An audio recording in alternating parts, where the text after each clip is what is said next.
This video is my reaction to the Ravens' 23-10 win over the Jets in Week 12 at home. I know that the NFL is supposedly a week-to-week business and that you oftentimes get results like we saw today. Baltimore's offense was totally shut down pretty much the entire day, other than some spurts during the third quarter that looked good. Tyrod Taylor at times looked like the most athletic quarterback on the field. But to only have a 23-10 win to show for facing this Jets team, for me, it's more than a little disappointing. You may be in a different mood or a different boat than I am. That's fine. I get that. In fact, we're tied for first in the AFC North at this point at 6-5. 5 straight wins. Thursday night game against the Bengals coming up, who have a horrible defense, obviously. We have some of our own injury concerns to deal with leading up to that situation. I'm just not willing to stoop that low in terms of the standards that I think we should hold for this team, for this organization. We had a golden opportunity today against the Jets, in my opinion, to get some players a chance to exert less energy. Now, Lamar was clearly in game manager mode to a certain extent today. I still think there's some issues there with execution and maybe what we're prepared for in terms of the defense that we're facing. We had to watch Hamilton go down with an injury late. I think it's an ankle. Who knows, if that puts him up in the air or not for Thursday. I just didn't see a sense of urgency from this team today, specifically on offense. Now, the defense was solid. Early, middle, even throughout. There was some times where Taylor was able to evade and escape some of our younger guys, some of our younger pass rushers. Simpson, Green, Roquan, all at various times had opportunities to bring him down, and he was able to escape. And in some cases, either scramble for the first down or find an open receiver down the field. Zach Orr's defense did hold the Jets to, I think, 4.9 yards per play and get 2 turnovers. On the other side, our offense felt constricted, slow, and even just confused by what to me looked like a lot of 4-man rush schemes from the Jets. Occasionally they brought some pressure, but that was strategic. And then variations of zone defense behind it. We looked unprepared, in my opinion, for the pass coverages that were shown. When I say unprepared, the offensive line, the run game, the receivers, and even Lamar. We have to say it. He's not playing well at this point. Let's get that out of the way. Is it because of the offensive line? Surely that's a factor. The inability to run the game consistently related to the offensive line, of course. Injury related, he's had an ankle, a knee, I believe another leg injury. All of those things play a role there, in my opinion, as well as at times, today at least, it looked like we were running man-beater routes oftentimes when the Jets dropped out and played zone. Having said all of that, his lower half, the lower half of his body, doesn't seem connected with the timing on some of his throws. We can't even really, when he does try to scramble, he can't even really get to like third or fourth gear at all when those opportunities present themselves. Just doesn't look like to me at all the same guy from week 1 when he tries to run the football, number one, but at this point, especially recently, even when he's trying to throw. I'm talking about post-snap stuff that I'm now worried about, the level of preparation globally for the offense. I don't mean Lamar or Monken. Maybe teams, the Jets here today, are switching their look and going against tendencies. So Monken is calling, on a 3rd and 6, a route concept to beat man, and then they drop out in zone. But we have to have the ability as receivers and Lamar to adjust to that. And I saw no evidence of those things today like we get with so many other quarterbacks around the league. Look, this is not a talented defense with the Jets. Lamar finished 13 of 23 passing for 153 yards. He missed 2 open throws, one of which was important. And I think these 2 might illustrate, what he's dealing with. So, and I'm not just going to ignore them for your peace of mind or of my view count here. I understand that Ravens fans won't like hearing this. The missed throw to Likely, I think it's in the second quarter. It's a sidearm attempt out near the right sideline. That's an ugly miss. That's 3 to 4 feet off. There's no defender in the lane at all. That one was really poor in my opinion. I think it's a 3rd down, but maybe it was a 2nd. Now, the one earlier to Andrews in the game, which was in the first quarter, I think that's tipped at the line. The announcers, I forget which announcer it was, said he might have been expecting something different from Andrews. I think that ball's tipped at the line. I haven't seen a replay on that one, so I'm omitting that one, obviously, from the discussion. That was at a point in time where our offense, first 3 drives, goes punt, punt, punt, and they generate 23 yards while doing so. It was really difficult to watch, borderline disgusting, how the offense played early on. The one that does concern me or bothers me is the missed touchdown to Hopkins. That can't happen. With the talent that Hopkins has to be able to go get the football in contested situations, we have to put that ball in a position where he can catch it. Now Lamar is oftentimes risk averse, and maybe in his helmet he was told by Monken, hey, we want to avoid a turnover here at all costs. If you do go backside to Hopkins on this double move, let's make sure we put it in the back corner so it doesn't get intercepted. It's DeAndre Hopkins, number one. Number two, that type of play, in my opinion, is the type that in a playoff situation, if we're fortunate enough to get there, we would look back and say, oh, we lost this game by 3 points, and we left 4 points out on the field. Lamar can't miss that throw, not by that much, in my opinion. I don't know if it's poor technique on that throw specifically. The one to likely is sidearm, and his lower half kind of looks, out of whack to me. That particular one against Hopkins is the one that I'm really bothered by. From a fundamental quarterback play standpoint, in my opinion, that ball's got to be put in a catchable location. And I get it. There's going to be people who say, well, Hopkins is slow at this point in time. He can't really burst and get out of there. We've got to put the ball in a spot where he can catch it. That's the bottom line to me. Statistically, everything is down in the last 3 weeks for Lamar in our passing game. Completion percentage. Overall yards per catch. Look at it this way. The Vikings, Browns, and the Jets. I'm talking about after the 4-touchdown game against Miami. Against those 3 teams, granted 2 of them are on the road, Lamar's 44 of 78 passing for 522 yards. So we're not even at 200 yards per game there. 200 times 3 would be 600. 1 touchdown against 2 interceptions. And the completion percentage is way down, 56%. That's not good enough no matter who we're facing. He's not going to get much rest between now and Thursday, obviously, but the fortunate thing is for the Ravens, we go from one defense that looked bad coming into this game to another, the Bengals, that's horrible. So this is an opportunity to get the offense and Lamar going some, perhaps, with the pass game. I just can't ignore the stats for you and the pattern of performance the last 3 weeks that's really far below what we would expect from Lamar Jackson. I recognize some of you guys won't like me pointing it out, but if we didn't have a jersey number and a jersey color to look at, we would be more willing to point it out. Having said all of that, we were obviously solid trying to connect with Zay Flowers. He had 5 catches on 6 targets for 58 yards. There looked to be a lot of zone coverage being played where we were running man routes, like I said earlier, and we just weren't unable to get anyone open. 4-man rush schemes attached to it. That seemed to me to be what the Jets relied on. I didn't think the pocket got collapsed today as often as we've seen in other games. Maybe the Browns game from last week is still etched in my mind and yours as well. Other games in 2025, the pocket's been collapsed a lot sooner. I thought there was a mostly clean throwing platform on 80% of Lamar's throws today. Maybe it's not 80%, maybe it's 70, or maybe it's 90. I don't know. I still didn't think the offensive line was necessarily great.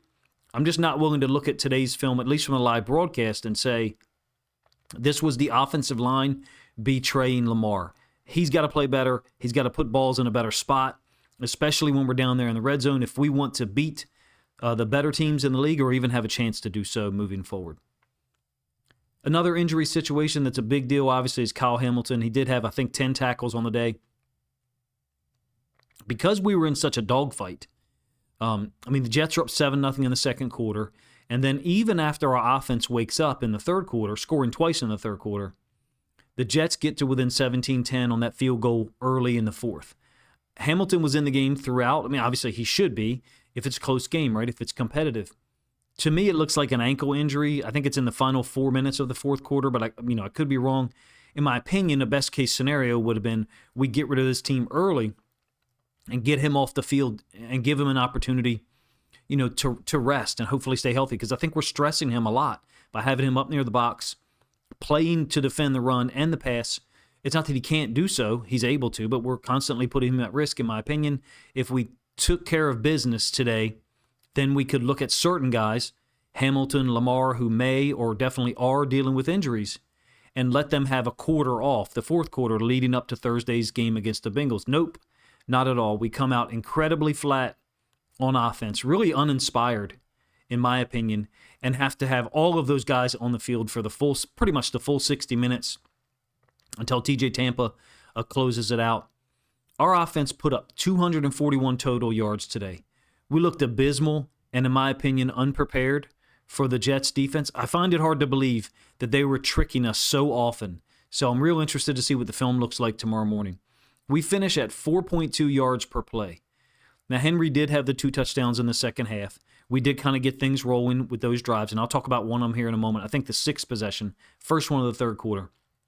Henry finishes with 64 yards on 21 carries. Pretty ineffective for the most part, in my opinion. No push vertically, no movement really horizontally. The one time that it does look like there's a lane for Henry to run through before his second touchdown, the snap was fumbled or mishandled somehow between Lamar and Linderbaum, and a hole that was there for Henry, he's waiting on the football down inside the 5, and by the time he gets to it, it's closed off. Keaton Mitchell, I thought, had a really nice burst on the run that didn't count. 35-yarder. He bounced it outside to the right. It was ruined or called back when Linderbaum was flagged for holding. I don't think that defensive tackle is going to make a play, but it's live speed and we get the benefit of slow motion, so we can second guess it if we want. Just didn't see much push by our guys for the most part. You're more than welcome to let me know if I've interpreted it incorrectly. Now, having said that, Henry's second touchdown, the 4th and 2 decision by Harbaugh, I was actually a fan of it. I'm like, okay, well, our defense is playing well at this point. I think we had 5 stops in 6 possessions, or maybe 4 stops in 5. We choose to go for it. We create a 4-man surface, so guard, tackle, and then it's tight end, fullback, and we just take everybody down. The inside linebacker for the Jets, I think it's Quincy Williams, but I could be wrong. He actually swims to the outside, and it just opens up a huge lane. Easy run for Henry. Henry skipped through, made it 17-7, and that's with 3:30 left in the third. At that point, it looks like the game could be over because our defense, like I said, totally holding them down. 5 stops on 6 possessions, or 4 and 5, like I said, holding down the run game and Breece Hall early. And really the only guy who was getting open consistently to hurt us was John Mechie. It was those drags or underneath routes from right to left. So, of course, with an opportunity to maybe close things out, that's the moment that our defense allows some space to them. The Jets drive down. They get the field goal to close to 17-10. The one that frustrates me is Taylor scrambling to convert a 3rd and 7. I think Green kind of wins against an offensive tackle. I forget which one it is. Maybe it's the right tackle. And applies some pressure. Maybe you could say, Green had a missed tackle. I think he's dealing with an offensive lineman blocking him at the time. I struggle to call that a missed tackle. Simpson, however, on the same play, that one is. And so Taylor gets him down in field goal position. Fortunately, on a 3rd and 10 pass, I think deep down the middle, it's incomplete. They cut the deficit to 7. Our offense is able to match it. So I think we go 3 for 3 coming out of the half. Touchdown, and field goal. Take a 20-10 lead. I have to admit, while it was frustrating to watch Taylor move around and escape tacklers and even escape sacks in a couple of spots, it was maddening when we basically stopped tackling altogether, stopped covering, and then stopped tackling Breece Hall into the boundary. 3 separate times he just catches short passes, 2 of them into the boundary side flats. I think the second of which is the 40-yard gain. He kind of jukes away from Gilman. To me, it looks like we're possibly in zone, and Gilman is 5 to 7 yards off, comes downhill, just can't get there soon enough, and Hall escapes the tackle, reverses field all the way across, gets 40 yards, then he's got a 15-yard catch. And then a third catch by Hall on the same drive. He's trying to power into the end zone with like 7 minutes left. From my angle, the TV broadcast I had, it was the far side of the field for us, the far side of the screen, top side of the screen, I guess is one way to refer to it. And there's a big scrum. And Hall was trying to power into the end zone. For a moment, I thought, oh, gosh, he's going to get in the end zone, and they're going to score a touchdown and get some momentum. And I think that would have made it, 20-17. And then you kind of saw the reaction of a bunch of players in that scrum. There was a fumble, and you see one Ravens jersey, or I did, kind of dance away, some weird, goofy kind of chicken dance. And I knew immediately, could only be one person. Marlon Humphrey. And the replay confirmed it. He had stripped Hall inside the 5. He had stripped him with the one good hand that he has. It's truly remarkable the number of game-changing plays that he's made in the last 2 seasons for Baltimore's defense. This one, we're already up by 10, but it prevents the Jets from scoring a touchdown there and possibly making the game a whole lot closer than any of us would have liked. Gilman jumps on it or falls on the fumble. And one thing I want to mention about the ensuing possession, which started, I think, from our own 3-yard line after the forced fumble, is that we punted with the clock running. I would have absolutely liked to have seen us possess the ball for longer, get down the field, maybe even add some points or run the clock out completely. Because, like I said, I think when we took possession of the ball, it's like 6:58 or 6:56 left in the game. But on a 3rd and 12, even though we didn't get the first down, against a 4-man pass rush scheme, Lamar is able to kind of slide out of the pocket to the left and hit likely underneath the zone for like 9 or 10 yards. That took a ton of time on the clock. I remember watching it live and thinking, okay, that's great. The clock's running and we're going to punt. I've actually talked about it a couple of times on this on my channel in the last few years, but we've discussed it at length in the Ravens Discord. When you're ahead in the 4th quarter and time is your friend, especially like, a 2-score lead, you want to punt with the clock running for a lot of reasons. If you look at the game stamps, the time stamps, I should say, for the play-by-play, we've got the completion to likely on 3rd down at 4:13 on the clock. And then Stout booms a 67-yarder, right? By the time it rolls out of bounds, I think inside the 5, maybe at the 6, somewhere in that range, the clock reached 3:19. Now, that was not the intention of the 3rd down call, probably, right? My guess is we were trying to get the first down. But at 20-10, I was glad to see us take a full minute off the clock in that situation by punting, while the clock was running. We did add a field goal late after getting another stop, and obviously that clinched or put a nail in our 5th straight win. It does feel good to be 6-5. I recognize that some people won't have the negative opinion that I do. We do have the same record as the Chiefs. They had to pull out a 23-20 overtime win against the Colts on a day when I thought basically they got outplayed. I actually had 3 screens going today, watching the Ravens on one screen, the Lions on another laptop, and then the Chiefs game on another laptop, muted. I did think our defensive efficiency wilted a little bit into the 3rd and 4th quarter. Once we put 2 scores on the board, they kind of go into pass-heavy mode, allowing those short completions to Hall. Just gave a talented athlete space to be able to make people miss. But for our defense, Roquan led the way with 11 tackles. He missed a chance at a big play today. He's got 2 opportunities for big plays in the last month that if he had made those, we'd be talking about a different type of season from a statistical production standpoint. He had a blitz, and Taylor was able to escape. I think it's in the 3rd quarter, maybe it's early 4th. And then, of course, he dropped an interception against Miami on a 3rd or a 4th down a month ago on the road. Hamilton fought through an early shoulder injury when he kind of collided with Breece Hall, who maybe ran him over. And then I think Hamilton leaves the game with like 3:40 left, somewhere in that range. He did finish with 10 tackles. Buchanan had 8. Even though those 3 guys were active and they played well up front, 2 linebackers and then our nickel Sam hybrid in Kyle Hamilton. To me, the story of the game is Dre'Mont Jones. 1.5 sacks, a 3rd win, I thought, from the outside. Those 2 sacks that occurred were rushing against the right guard. He had a split sack with Taven Bryan, about 2 minutes left, that helped us, get the stop and then add the final field goal after Humphrey's forced fumble. Humphrey, I think, is a huge story here, being able to come back. I don't know if he got surgery or what, but the left hand looks a mess the way it was wrapped. I thought the way it was wrapped today looked horrible. It looked like I wrapped it. I don't know if you've got any experience like wrapping or taping hands for boxing or MMA or anything like that. I always felt like I was terrible at it. To me, that wrap job looked like something that I would do. So he fortunately was able to strip the guy with his right hand. I wonder if it occurred, on the other sideline, that he would have, had more difficulty trying to get it out of there. At minimum, the ball is going to be on the 1 or the 2 yard line if he doesn't get the ball away from Breece Hall. Possibility that Hall even powers into the end zone if there weren't so many teammates there to resist. So that play, another example of how Marlon Humphrey just plugs this team in, this defense and this whole team, at times when our backs are against the wall. Granted, we did have a 10-point lead at the time that occurred. I thought Mike Green had 3 good rushes today. One of them resulted in a quarterback hit. It's kind of another, cross chop, Euro step type move. It's an incomplete pass down the left sideline from Taylor. I think he was targeting Awuzie early 3 times on this particular one.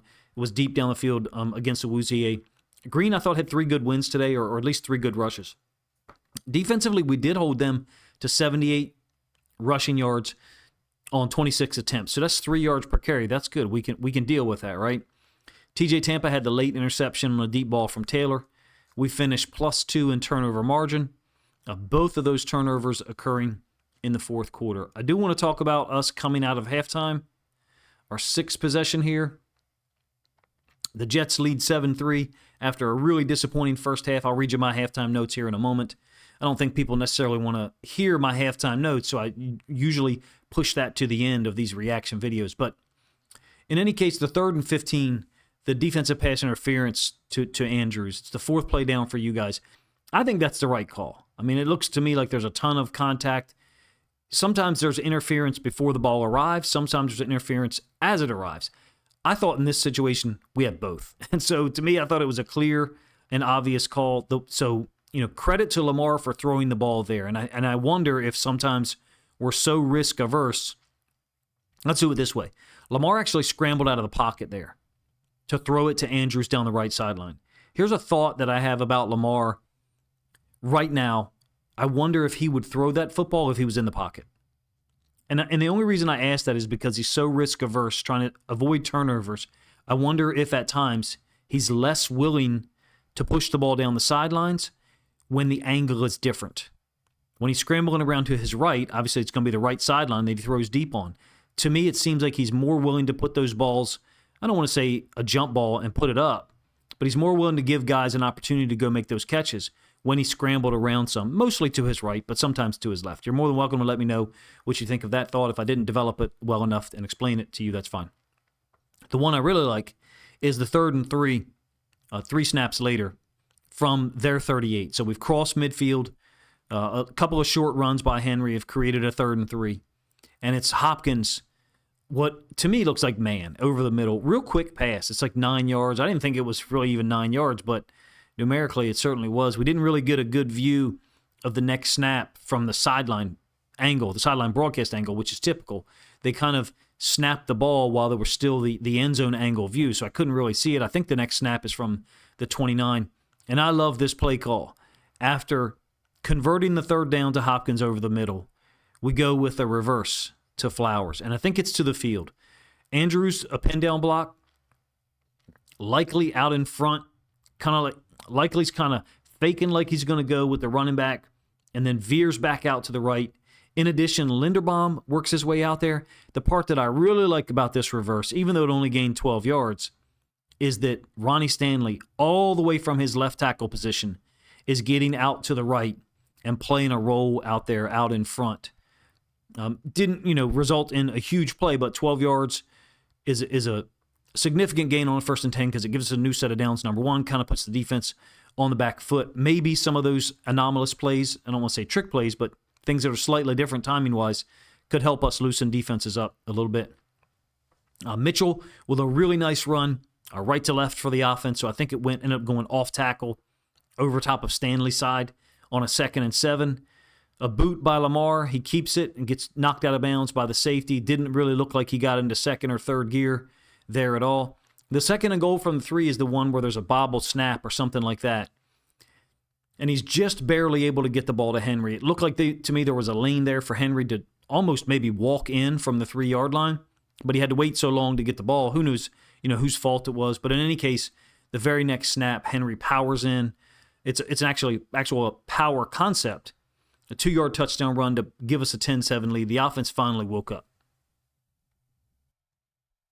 It was good to see that, obviously, in the ensuing touchdown drive, that turned a 7-3 deficit into a 17-7 lead 11 minutes into the 3rd quarter, of course, but extremely frustrating first half that I think has to be talked about. Lamar was 6 of 11 passing for 59 yards. Maybe the Jets went away from their tendencies. Maybe the things he's being told by Monken. in terms of what coverage to look for. Maybe they totally switched it up in every case, and that's what caused the problems. I don't know. We seemed lethargic on offense. My notes had, Lamar was very inaccurate on 2 throws early on, and the Jets appeared to be keeping us off guard and stopping the run at the same time. Couple of instances of the routes not matching up with the defense that's called, the defense that the Jets are playing, So maybe our guys aren't reading on the run very well, number one, or maybe number two, maybe they don't have the option to.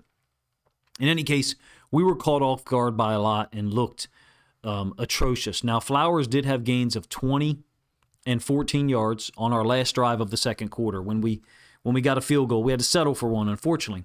There just is no force to our offense up to halftime.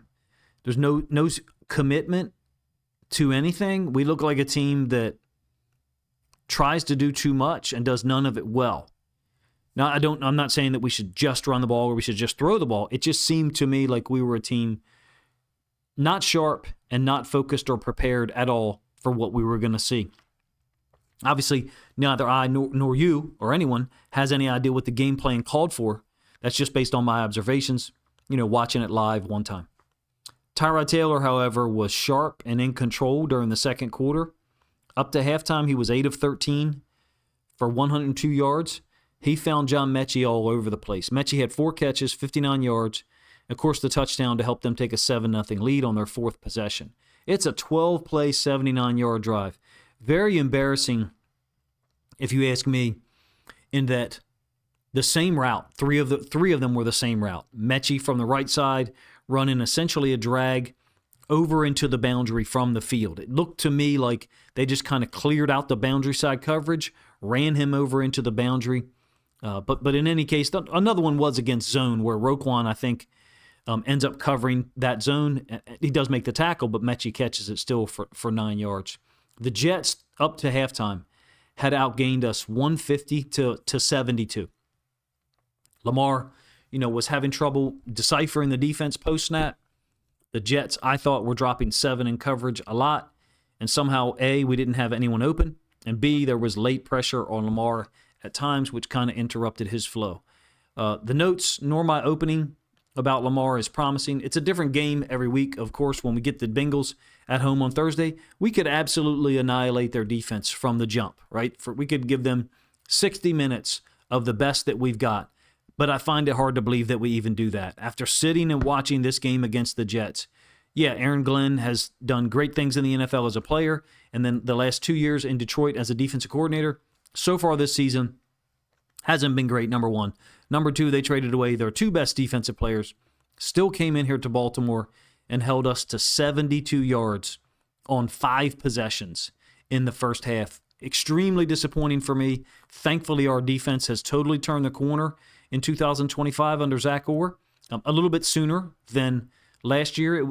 If you don't recall, it was last year, week 11, when we went to Pittsburgh and played a totally different brand of defense, much better, that really kind of led the turnaround or led off the turnaround for 2024. It happened earlier this season. Obviously, the home game, the 17-3 loss to the Rams, by moving Kyle Hamilton up. Hopefully, we can get through Thursday and get a win against the Bengals by A, continuing to play a high-quality brand of defense like we have, and finally putting some points on the board against the defense that, really forfeits 30-plus point games to everybody. You're more than welcome to let me know what you think of some of my thoughts and ideas about and reactions to this game in the comment section, number one. Number two, if you think other Ravens fans would enjoy my thoughts on the Ravens' 23-10 win over the Jets that finally pushes us over 500 in 2025, then please consider grabbing a link to this video, sharing it out on social media to help this content get more reach.